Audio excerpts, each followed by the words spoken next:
Darling இசைத்துறையிலிருந்து என்னுடைய தம்பி GV Prakash Kumar கதாநாயகனாக அறிமுகமாகிற படம்.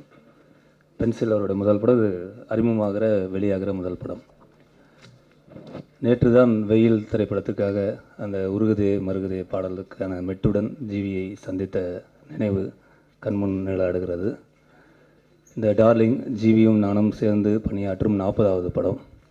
கிட்டத்தட்ட ஒரு 200 மெலடி பாடல்கள் தமிழ் மக்களுக்கு கொடுத்துருக்கோம்.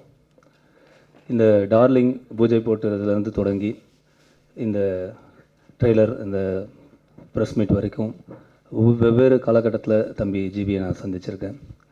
எந்தவித பதட்டமும் இல்லாமல் அவர் நடிப்பு ஒரு பக்கம், இசை ஒரு பக்கம், கிட்டத்தட்ட 10 படம் இப்போ அவர் கூட நான் எழுதிட்டு இருக்கேன். பகலில் நடிப்பு, இரவில் கம்போசிங், அந்த டென்ஷன் இந்த மெட்டுக்குள்ளே வராமல் அவர் ரொம்ப அழகாக 2 பாதையாக பிரித்து ரொம்ப அழகாக அந்த மெச்சூரிட்டியோடு பண்ணியிருக்காரு. இந்த படத்தோட விஷுவல்ஸ் நான் நிறைய பார்த்துட்டேன். நிச்சயம் இந்த படம் ஏமாற்றாது. வழக்கமாக பேய் படங்களில் பாடல்களுக்கு முக்கியத்துவம் கொடுக்க மாட்டாங்க. இந்த படத்தில் நான் 4 பாடல்கள் எழுதியிருக்கேன். இந்த வந்தா மலை என்ற பாடலை மட்டும் தம்பி அருண்ராஜா எழுதியிருக்காரு. நல்ல பாடல். நான் எழுதியிருக்க 4 பாடல்களும் காதல் பாடல்கள், எல்லாமே நல்ல மெலடி பாடல்கள். 1000 பார்வையிலே உன் பார்வையை நான் அறிவேன் என்ற பாடலை ஒவ்வொரு பாடல் பண்ணும்போதும் அந்த பாடல் எங்கள் முன்னாடி நிற்கும். இதை பீட் பண்ணுற மாதிரி ஒரு பாடல் பண்ணணும் அப்படின்ட்டு தான் ஒரு பாடலும் பண்ணோம். இந்த பேய் படத்துக்கு பாடல் எழுதுவது என்பது ஒரு சவாலான ஒரு விஷயம். அதுவும் முதல் பாடல் உன்னாலே கண்கள் தள்ளாடி உறங்காமல் இயங்கும் என் ஆவின்னு ஒரு பாட்டு.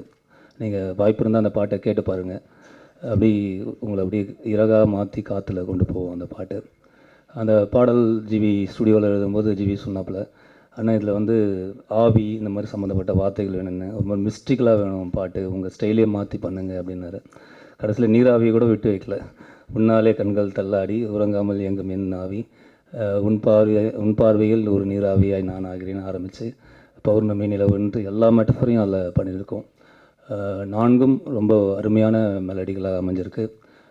இந்த படமும் இந்த பாடல்களும் வெற்றியடைய என்னுடைய வாழ்த்துக்கள். மறுபடியும் தம்பி ஜிவி அவர்களுக்கு ஒரு சிறந்த கதாநாயகனாகவும் அதே நேரத்தில் சிறந்த இசையமைப்பாளராகவும் 2 குதிரையிலும் திறமையாக பயணிக்க என்னுடைய வாழ்த்துக்களை தெரிவித்துக் கொள்கிறேன்.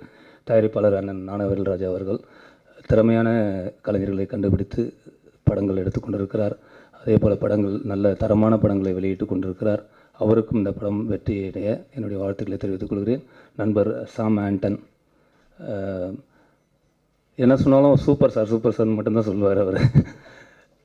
இன்றைக்கி என்னென்னா, வழக்கமாக ஜிவி இந்த படத்தில் கதாநாயகனாக நடிக்கிறாரு.